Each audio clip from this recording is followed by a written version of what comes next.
2025-এ স্যামসাংয়ের ফ্ল্যাগশিপ সিরিজের নাম গ্যালাক্সি S25। S24-এর চেয়ে S25-এ কত পার্সেন্ট আপগ্রেড হওয়াটা উচিত বা এক্সপেক্টেড বলে আপনাদের মনে হয়? জানুয়ারি 22 তারিখ 2025 স্যামসাং তাদের S25 সিরিজটা লঞ্চ করতে যাচ্ছে। বরাবরের মতোই 3টা ফোন থাকবে, S25, 25 প্লাস আর S25 আলট্রা।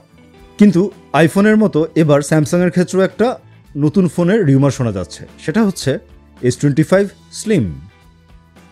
যদিও এই S25 স্লিম জানুয়ারি 22-এ লঞ্চ হবে না।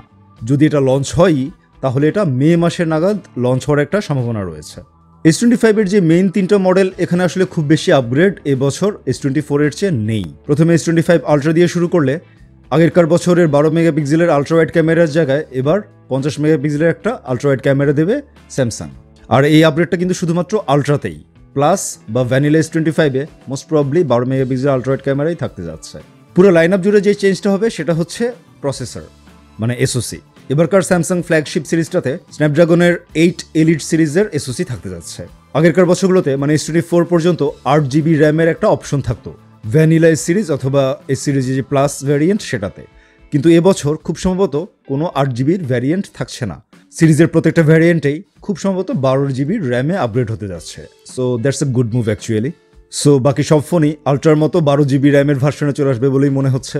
ডিসপ্লে সাইজ, ডিসপ্লে অ্যাট্রিবিউট, বাকি সব কিছু একই রকমই থাকছে S24 আলট্রার মতোই। স্যামসাংয়ের আলট্রা সিরিজটা সবসময় বক্সি টাইপের একটা ডিভাইস নিয়ে আসে, বাট এবারকার রেন্ডারগুলো দেখে মনে হয়েছে যে S24 আলট্রা অথবা S23 আলট্রা এগুলোর চেয়ে S25 আলট্রার কোনোগুলো একটু বেশি রাউন্ডেড। সো এখানে একটা চেঞ্জ মনে হচ্ছে। এছাড়া ক্যামেরা মডিউলটাতেও একটা চেঞ্জ মনে হচ্ছে রেন্ডারের ছবিগুলো দেখে। অ্যাজ ইউজুয়াল আলট্রাতে 5000 mAh একটা ব্যাটারি থাকতে যাচ্ছে, যেটা 45 ওয়াটের ফাস্ট চার্জিং সাপোর্ট করবে। এবং শোনা যাচ্ছে যে এই S25 আলট্রা S24 আলট্রার চেয়ে $110 আশেপাশে বেশি দাম হতে পারে। সো দামও বাড়ছে, কোয়াইট অ্যান আপগ্রেড। সো এরকম 2-3টা জিনিস বাদে বাকি সব S24 আলট্রার মতোই থাকছে। আর প্লাসের ক্ষেত্রে সবই একই থাকছে, শুধু প্রসেসরটা চেঞ্জ হচ্ছে, যেটা আমরা অলরেডি মেনশন করেছি। র্যামটা আপগ্রেড হচ্ছে মোস্ট প্রবাবলি। ডিসপ্লে হিসেবে থাকছে 6.7 ইঞ্চির একটা QHD+ 120 হার্জের ডিসপ্লে।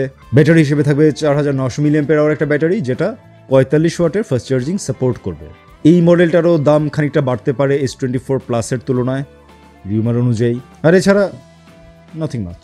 আর ভ্যানিলা S25 এর ক্ষেত্রে 6.2 ইঞ্চির একটা ডিসপ্লে থাকবে, যেটা 120 হার্জের ফুল HD+, LTPO dynamic AMOLED and okay expected. Battery হিসেবে থাকবে 4000 mAh একটা ব্যাটারি, আর চার্জিং হিসেবে এটা 25 ওয়াটের চার্জিং সাপোর্ট করবে। That's a bummer. একটা ফ্ল্যাগশিপ সিরিজে 25 ওয়াটের 25 ওয়াটের চার্জিং। এখনকার গ্যালাক্সি এই সিরিজও 25 ওয়াটের চেয়ে বেশি চার্জিং সাপোর্ট করে। So bad Samsung. আর সব শেষে যে অনারারি মেনশন, মানে যে রিউমারটা রয়েছে S25 স্লিমের, সেটা নিয়ে ওখানে একটা কথা বলা যাক। যতটুকু জানা গেছে এই ফোনটার থিকনেস 6.5 মিলিমিটার হবে। সো কেন নাম স্লিম বোঝা যাচ্ছে। আর এর ডিসপ্লে সাইজটা হবে S25 ভ্যানিলা আর S25 প্লাসের মাঝামাঝি 6.6 ইঞ্চ। বাকি যে ডিসপ্লে প্রপার্টি সেগুলো বাকি S25 প্লাসের মতোই থাকবে আশেপাশেই। ক্যামেরাও S25 প্লাসের মতোই একটা সেটআপে দেওয়া থাকবে। বাট এই ফোনটাতে যে চেঞ্জটা হচ্ছে, মানে যে কারণে এই ফোনটাকে স্লিম করা গেল মাত্র 6.5 মিলিমিটার, সেটা কারণ হচ্ছে সিলিকন কার্বন ব্যাটারি। এবছর আমরা প্রচুর স্মার্টফোনে এই সিলিকন কার্বন ব্যাটারি দেখতে পাবো। Silicon carbon battery lithium ion যে ব্যাটারি, তার চেয়ে অন্তত 19% থেকে কোনো ক্ষেত্রে 34-35% পর্যন্ত বেশি এফিসিয়েন্ট। এর মানে হচ্ছে ব্যাটারির শারীরিক আকৃতি একই রকম থাকলেও একই আকারের মধ্যেই এটা 34% পর্যন্ত বেশি পাওয়ার সাপ্লাই করতে পারবে। সো এই বেনিফিটটা এবছর আমরা অনেক স্মার্টফোনকে নিতে দেখব। সো এই এক্সপেরিমেন্টে স্যামসাংয়ের গ্যালাক্সি S25 স্লিমও হাজির হয়েছে। সো আশা করা যাচ্ছে যে আমরা একটা ডিফারেন্ট এবং নতুন ব্যাটারি টেকের দিকে যাচ্ছি স্মার্টফোনের ক্ষেত্রে। Best of luck. So overall যে স্পেক্স এবং লিক্স পাওয়া যাচ্ছে সেই অনুযায়ী S25 সিরিজটাকে S24-এর চেয়ে খুব বেশি ভালো আপগ্রেড মনে হচ্ছে না। বাট স্যামসাংয়ের কাছ থেকে আসলে আরেকটু বেশি এক্সপেক্ট করা হয়েছিল। আইফোন তাদের গত বছরে iPhone 16-এ একটা মেজর ডিজাইন চেঞ্জ করেছে, তো ধারণা করা হচ্ছিল স্যামসাংও হয়তো বা এবছর নতুন কোনো মেজর ডিজাইন চেঞ্জ আনতে পারে, but it's not happening this ইয়ার।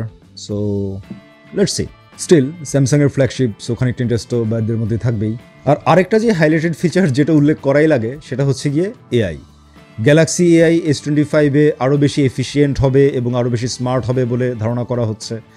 হওয়ারই কথা, সবার এআই যেখানে চলে যাচ্ছে গ্যালাক্সি এআই কেন পেছনে থাকবে? সো এআই দিয়ে কি নতুন জিনিস করা হয় বা এআইতে নতুন কি জিনিস আনা হয় সেটার দিকেও চোখ রাখতে হবে, কারণ হার্ডওয়্যারের যেই আপগ্রেড সেটা আসলে খুব বেশি প্রমিজিং মনে হচ্ছে না। সো সফটওয়্যারে যদি নতুন এবং ইনোভেটিভ কিছু দেখা যায় সেটা হয়তো হার্ডওয়্যারের আপগ্রেডের যেই কমতি সেটাকে খানিকটা হলেও পূরণ করতে পারবে। সো দেখা যাক লঞ্চ পর্যন্ত আরও ডিটেল কিছু জানা যায় কিনা, অথবা লঞ্চের সময় তো আমরা জেনেই ফেলবো যে অ্যাকচুয়ালি স্যামসাং S25 কী অফার করতে যাচ্ছে। Take care.